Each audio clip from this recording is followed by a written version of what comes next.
Isang kawang buldak naman nga lulutuin natin dito sa aking higanting kawa para ipamigay. So meron tayo dito isang toring buldak carbonara, fresh milk at seaweed.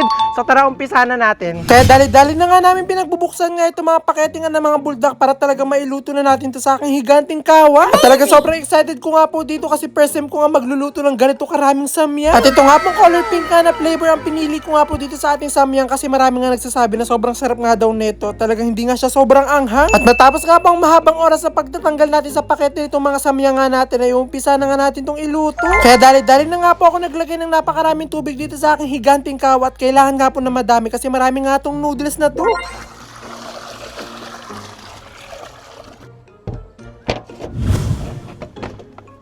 So ilagay na natin itong mga noodles.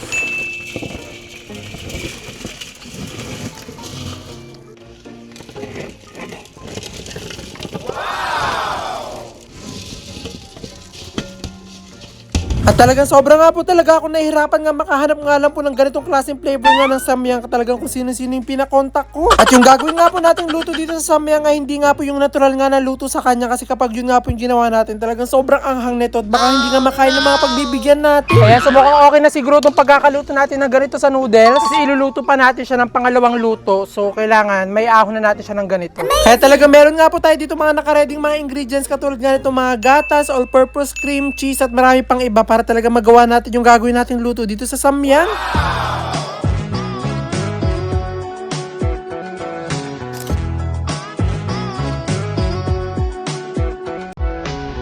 So next na natin gagawin ay i-drain na natin to.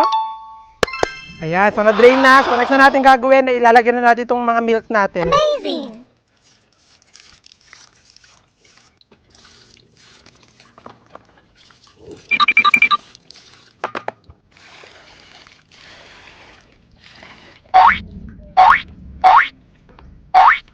At isa nga po itong gatas dun sa ingredients natin para talagang mapasarap yung gagawin nating luto dito sa ating samyang. Ayan, so din natin dadamihan ng ating fresh milk kasi baka maging sinabawang buldak yung magawa natin.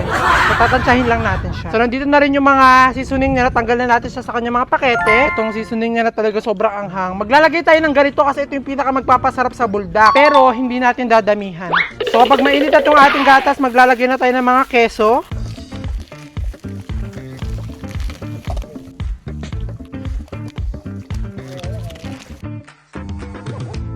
Pagkatapos ko nga po mailagay yung napakarami nga nating cheese ay agad-agad ko na nga po siyang hinalo dito sa ating mainit na gatas para talagang matunaw siya at humalo siya dito sa gatas. At nung natunaw na nga po yung cheese, sinunod ko na nga rin ilagay nga yung kasama nga sa pakete nga ng buldak nga natin at hinalo ko na siya dito sa ating mixture. Kapag nga po kasi nilagay ko nga itong powder nga natin sa pinakahuli or dun sa pinaka-noodles na talaga magbubuo-buo siya kaya talagang sinama ko na siya dito. At nung okay na nga po itong mixture nga natin ay dali-dali ko na nga pong isasalin dito itong ating mga noodles. At talagang hindi ko nga siya maitaob dahil nga sobrang bigat kaya talagang nagpatulong pa ako dito. Kaso nung pagkabuhos nga namin dito ay ganito nga yung nangyari. At talagang buti na nga lang po talaga at na-stop ko nga po yung video at talagang hindi siya tuluyang natapon. Pero buti na nga lang po talaga sobrang laki nitong kawa ko kaya medyo konti lang po yung natapon na mixture kaya sigurado ako na masarap pa rin itong maluluto natin. At after ko nga po siya may halo nga sa mixture ay nilagay ko na nga po itong magpapasarap dito sa ating buldak pero hindi po sobrang dami kasi sobrang anghang nito. Kapag nga po kasi hindi tayo naglagay ng ganito kahit konti talaga hindi siya maglalasang samyang kasi parang nandito yung pinakalasa niya kaya kahit konti talaga naglagay ako. At yun nga po yung magiging silbi na nilagay nga po natin gatas at cheese at all-purpose cream para talaga hindi siya maging sobrang anghang. At maya-maya nga lang din po yung ganito na nga po yung naging itsura niya. Talaga sobrang takam na nga ako kasi parang naaamoy ko yung cheese.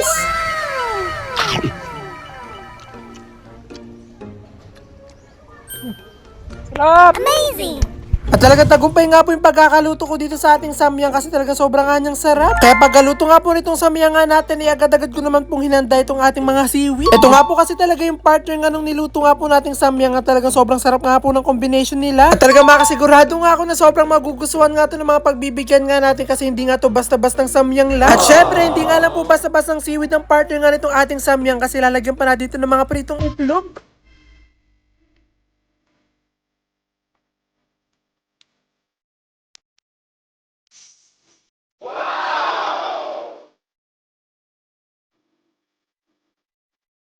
Amazing!